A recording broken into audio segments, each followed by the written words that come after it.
Gencatan senjata antara Iran dan Amerika Serikat akan berakhir pada 22 April mendatang.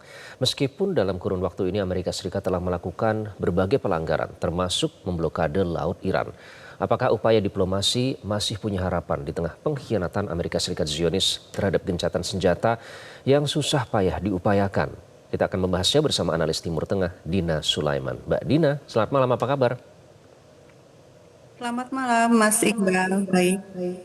Mbak Dina, ini kan hari Rabu ya waktu setempat gencatan senjata akan berakhir. Akan ada perundingan tahap kedua antara Iran dan Amerika Serikat. Tapi di lapangan malah Amerika Serikat membajak kapal-kapal berbendera Iran, dalam hal ini Tosca ya. Nah, mengapa AS ini terkesan membunuh upaya diplomasi yang susah payah diupayakan ini, Mbak Dina? Saya pikir ini masih berada pada level ini ya. Amerika itu masih memandang bahwa Iran itu tidak setara dengan dirinya. Jadi masih mengira bahwa Iran ini adalah negara yang bisa ditundukkan kalau terus-menerus ditekan, diserang, bahkan dengan menggunakan kapal-kapal perang itu munculkan ketakutan atau ciut nyalinya gitu ya. Sementara kita lihat bagaimana Iran itu sudah melakukan pertahanan sudah sejak 1979 ya. Dan ini juga punya peradaban yang sangat panjang ribuan tahun, berbeda dengan Republik Amerika Serikat yang masih 20 tahunan. Dari sisi ini menurut saya ada dua hal yang bisa ditemukan. Yang pertama, Trump ini masih terus melakukan kesalahan-kesalahan kalkulasi, dan kemudian yang kedua, Trump masih berupaya untuk menciptakan citra bahwa militer Amerika Serikat masih keras, masih kuat, dan itu ditujukan kepada publiknya di dalam negeri. Karena Trump masih membutuhkan citra bahwa dia presiden yang kuat, bahwa dia bisa mengendalikan situasi. Tapi rakyat Amerika Serikat juga sudah berbeda saat ini ya. Mereka sudah paham bahwa perang ini bukan untuk kepentingan nasionalnya Amerika Serikat, sehingga banyak sekali protes-protes terhadap perang ini di dalam negeri. Oke, nah kemudian terkait dengan gencatan senjata ya, masing-masing pihak mengklaim ada pelanggaran gencatan senjata, tapi yang jelas ada pembajakan kapal kargo Tosca yang terakhir ya, itu kan dinilai sebagai bentuk pembajakan terang-terangan. Tapi Mbak Dina, ada video terbaru yang dipublikasikan Iran soal overhaul atau perbaikan dan pengisian kembali amunisi di tengah gencatan senjata, bahkan diklaim lebih baik daripada sebelum diserang Amerika Serikat Zionis pada akhir Februari lalu. Apakah ini pertanda bahwa Amerika Serikat benar-benar akan kembali melakukan serangan ke Iran, Mbak Dina? Kalau kita lihat beberapa sumber yang menunjukkan bahwa ada regrouping ya, ada upaya pengiriman pasukan, penarikan pasukan-pasukan Amerika Serikat ke beberapa kawasan, dan sepertinya ini menunjukkan ada upaya mengumpulkan pasukan-pasukan itu untuk kemudian melakukan serangan darat. Kemudian juga ada tercatat juga ya pengiriman logistik ke Timur Tengah dari kapal-kapal, pesawat-pesawatnya Amerika Serikat. Memang ada dugaan kuat bahwa Amerika Serikat ingin melanjutkan perang dengan melakukan serangan darat. Nah, kalau betul ini dilakukan, saya pikir ini lagi-lagi ya kesalahan kalkulasi. Tapi juga di satu sisi kita juga bisa bertanya, mengapa kok Amerika Serikat yang katanya militernya sangat kuat dan bahkan terkuat di dunia bisa salah kalkulasi? Atau memang sengaja ini membuat situasi semakin buruk karena ada keuntungan-keuntungan yang bisa diambil.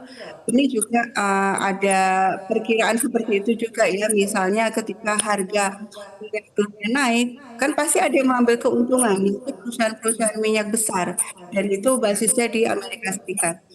Kalau menurut saya ini menunjukkan bahwa kebijakan luar negeri Amerika Serikat ini masih mementingkan perusahaan-perusahaaan besar, para pemodal besar yang mengambil keuntungan dari perang. Oke, nah Tapi juga kita bisa melihat bagaimana Iran tadi seperti yang sudah disampaikan terus bersiap-siap senjatanya masih terus diperbaharui dan mereka ini mandiri, bisa memproduksi sendiri. Sehingga mereka punya keunggulan dari sisi banyaknya senjata dan kemudian juga wilayah, mereka ada di wilayah mereka sendiri, tentu ini jauh berbeda dengan pasukan Amerika Serikat yang datang jauh-jauh dari Amerika Serikat gitu ya. Dan yang ketiga adalah kekuatan nasional yang sangat besar. Saat ini lebih dari 20 juta warga ya sudah mendaftar untuk menjadi pasukan sukarela seandainya ada serangan darat. Sehingga saya pikir skenario apapun yang sedang dipersiapkan oleh Trump akan berhadapan dengan lagi-lagi kekalahan dan kerugian. Oke, Iran menyebut tuntutan yang diminta oleh Amerika Serikat ini berlebihan dan juga maksimalis approach begitu ya. Sementara Trump bersikukuh bahwa mereka offering atau menawarkan deal yang fair dan reasonable, artinya yang dianggap adil dan juga beralasan begitu. Tapi ada ancaman setelah itu, lagi-lagi melalui terus sosialnya akan menghancurkan setiap pembangkit energi dan juga setiap jembatan yang ada di Iran. Ini bukan pertama kalinya kita mendengar ini Mbak Dina. Ancaman untuk menghancurkan infrastruktur sipil yang jelas-jelas melanggar hukum internasional. Nah ini apa makna dari pernyataan ini? Apalagi di akhir ditambahkan no more Mr. Nice Guy katanya. Saya tidak tahu yang dimaksud dengan nice guy itu apa.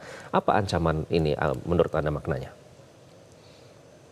Ya, kembali lagi ini cara pandang Trump kepada Iran atau ya pemerintah Amerika Serikat kepada Iran ini adalah cara pandang yang merendahkan ya. Memandang bahwa Iran ini lagi-lagi adalah negara dunia ketiga, bisa dilemahkan dengan cara diancam, diintimidasi, dan kemudian mau saja mematuhi tuntutan-tuntutan yang tidak masuk akal itu ya. Yang diminta oleh Amerika Serikat kan pertama adalah ini ya Iran tidak boleh lagi melakukan pengayaan uranium. Padahal pengayaan uranium itu adalah hak segala bangsa dan apalagi Iran itu sudah menandatangani NPT, artinya dia sudah patuh pada syarat-syarat yang ditetapkan oleh PBB jika ingin melakukan pengayaan uranium. Nah, buat Iran, pengayaan uranium ini bukan sekedar masalah teknis, tapi masalah kedaulatan, masalah harga diri bangsa. Kalau dia tunduk, berarti kan dia ya menggadaikan kedaulatan bangsanya ini yang tidak bisa diterima oleh Iran dan ini kekerasan bangsa Iran yang tidak pernah mungkin ya didapati oleh Amerika Serikat ketika dia berkonfrontasi secara keras dengan negara-negara lain. Nah, kemudian yang kedua, saya pikir situasi ini justru malah membuat em, upaya menuju diplomasi untuk negosiasi itu semakin tertutup ya, karena Iran lagi-lagi tidak bukan jenis negara karena sudah teruji puluhan tahun ya, bukan jenis negara yang mau tunduk ketika diancam apalagi dengan tuntutan yang tidak masuk akal itu. Oke, berbicara tentang upaya diplomasi, Mbak Dini, kita kan harus moving forward melihat ke depan. Gencatan senjata akan berakhir pada Rabu, semua bisa terjadi. Ini saja sudah berdampak terhadap banyak negara di dunia dengan adanya perang ini. Trump menyatakan bahwa delegasinya sudah berada di Islamabad saat ini, delegasinya. Padahal tadinya Trump berkata bahwa mungkin saya akan datang sendiri. Tapi berkata sudah tiba di Islamabad pada Senin malam waktu setempat. Tapi di sisi lain, dengan pelanggaran yang dilakukan di laut terhadap kapal-kapal Iran seperti itu, kedepannya Anda akan melihat seperti apa? Karena di satu sisi Amerika Serikat sudah mengirim nih, delegasinya sudah datang bahkan. Dan Pakistan dianggap sebagai satu-satunya mediator, tidak ada negara lain meskipun negara lain juga berminat gitu. Nah, Anda akan melihat seperti apa? Paling tidak dalam 2 kali 24 jam ke depan, Mbak Dina.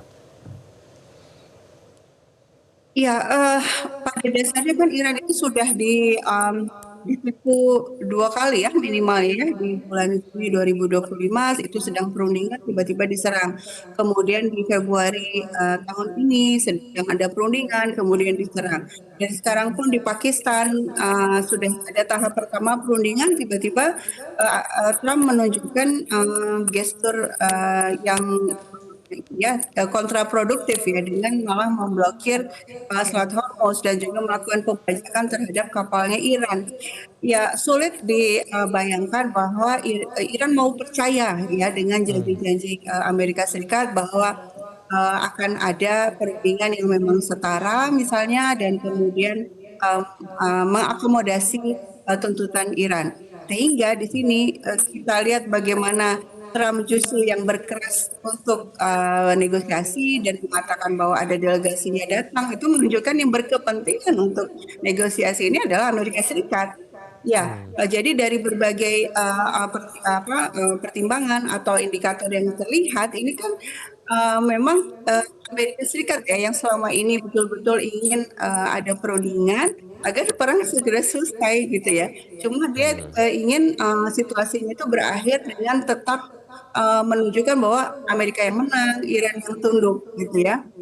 Saya pikir Iran akan menggunakan kartunya, leverage-nya, dia punya kekuatan yang sebenarnya kalau menurut media Amerika Serikat sendiri dari Atlantik itu menyebutkan Iran itu sebenarnya punya senjata yang jauh lebih canggih daripada nuklir, yaitu apa Selat Hormuz ya. Iran dengan terus mempertahankan kendalinya atas Selat Hormuz itu saya pikir itu daya tekan yang luar biasa yang akan membuat Trump berpikir dan mudah-mudahan memperbaiki perilakunya. Selama perilaku Trump masih seperti sekarang tidak bisa Oke, dipercaya, tidak bisa dipegang statement-statementnya, ya itu akan sulit tercapai sebuah baik. kesepakatan yang jangka panjang. Oke, baik. Mbak Dina Sulaiman, terima kasih atas analisis Anda di Prime Time News kali ini.